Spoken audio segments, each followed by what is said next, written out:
Once again, thank you very much for inviting me. It is a great pleasure to be with all of you here.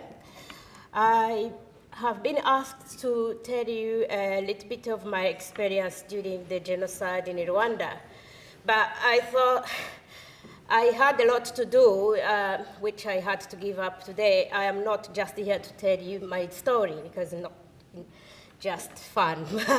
My message, because whenever I talk about my experience, I end up being confused and lose everything. So I would like first to give my message today to this conference, to the world, because April is a month, it's not an easy month for me.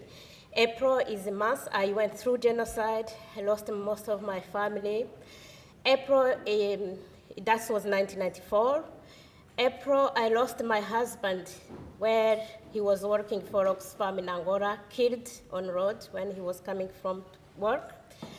And this April, this year, has been depressing because watching what happened 20 years anniversary.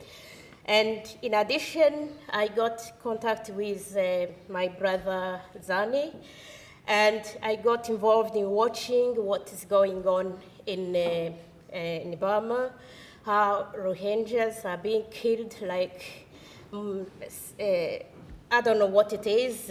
Really, I can't even explain. They are not treated as human beings.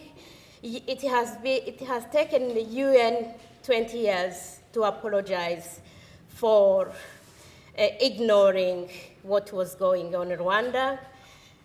When, as a genocide survivor, I came to conclusion to forgive all who killed my family, who made me suffer. And now I came to conclusion to forgive international community for leaving Rwanda, for leaving us when they knew what was going to happen, what was going on. But my message today, we are living in a world where we talk about liberal values, but we are not putting them in practice. I want today, UN special, British government, USA, America government, to stand up. I know they have power to do something to stop Rohingyas being killed, to stop this kind of genocide happening again. Because since I've been watching this, I always been trying to be strong, carry on, with my activity in my organization, PACS, working for forgiveness and reconciliation, but my memory has been disturbed to see what is going on. People are standing up and watch. That's my message.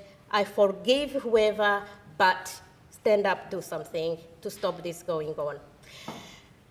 So coming back to my experience in Rwanda, it was on 31st March when I was living in Kigali, but I decided to go to visit my mother in the south of the country. And by the time I was about to go back to Kigali, the airplane that was carrying Rwanda president was shut down. Radio Rwanda, radio private Eritrean started to call everybody that they must kill Tutsis because they are Tutsis who shot down the airplane.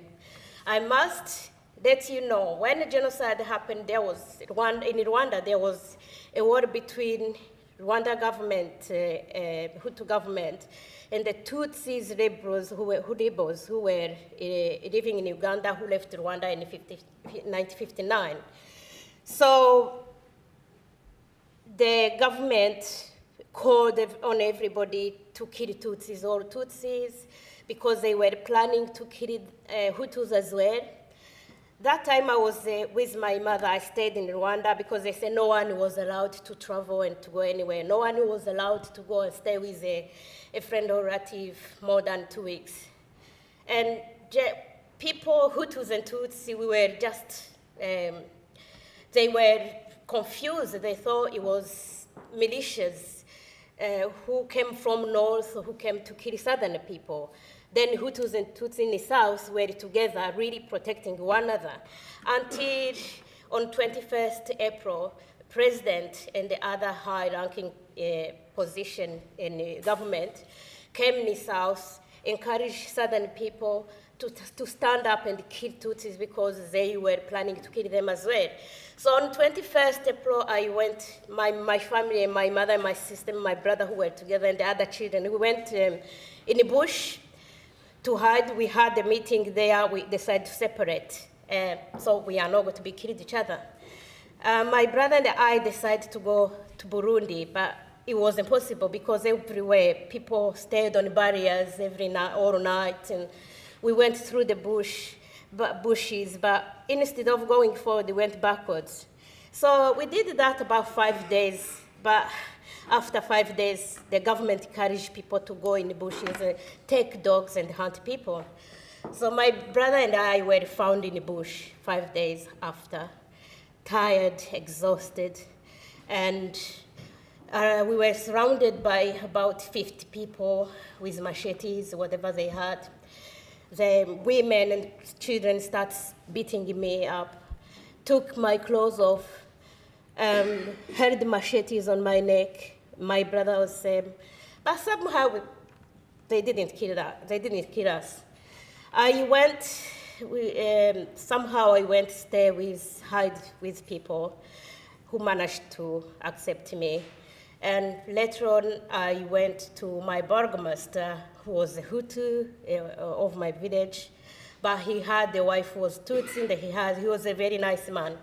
I asked him to hide me. He said, I couldn't hide you because every time he hid people in his house, the people in high position came and took them out and killed them.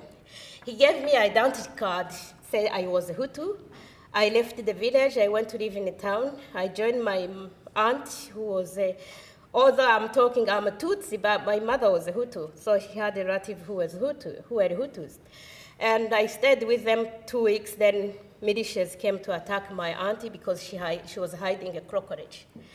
I left because I had nowhere else to go. That time I left, I was thinking I'm going to look for UN or international aid to see if they can rescue me, but I went, no one I couldn't find. So I decided to go back to my village to be killed. And somehow I ended up in a refugee camp, and where militias used to come every night, take people and kill them. I was taken out by militias. We were about 50 people. They took us in the middle of the night in a big forest where they dug a hole. They lined us there, killing one by one. I was the third at the end of the queue. When the militia who was killing with a full of blood, he looked at me, held my hand. I said, "What are you doing here? I'm here to be killed." He said, I'm not going to kill you. You are an angel. He put me on side. He killed the rest of people. I was left there, numbed. To be honest, I couldn't believe it. So he decided to take me back. And a couple of weeks later, I went to another camp where I was lucky. I found an organization called Terre des Hommes that's managed to come back in the country to rescue children, and they opened a refugee camp where they were taking children to Burundi.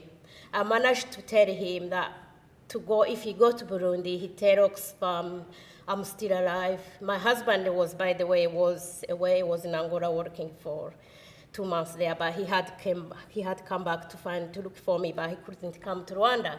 So he told my husband in Oxfam that I was rescued from genocide on 26 June 1994. In November, I came back in Rwanda in August 1994 after the RPF took power, to see if I could find my mother or my sister or my brother. I went and I heard that my mother decided to go back home, and Hutu militias came and beat her up, took everything away, and they burned her house.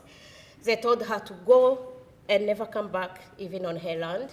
And then she was refugeed in her paternal parents, at her paternal parents, and RPF soldier, when they arrived, they killed her, and my sister who had survived had the wound of machetes, and they killed them. The RPF soldiers, they came, when they took power, they just killed whoever they found. Those who survived. So it was a complicated situation, because when the RPF, the rebels, had the radios as well, calling international community to leave the country, so that they can come to rescue their relatives. Whenever they say, stay where we are coming to help you, Hutus militias increased killing.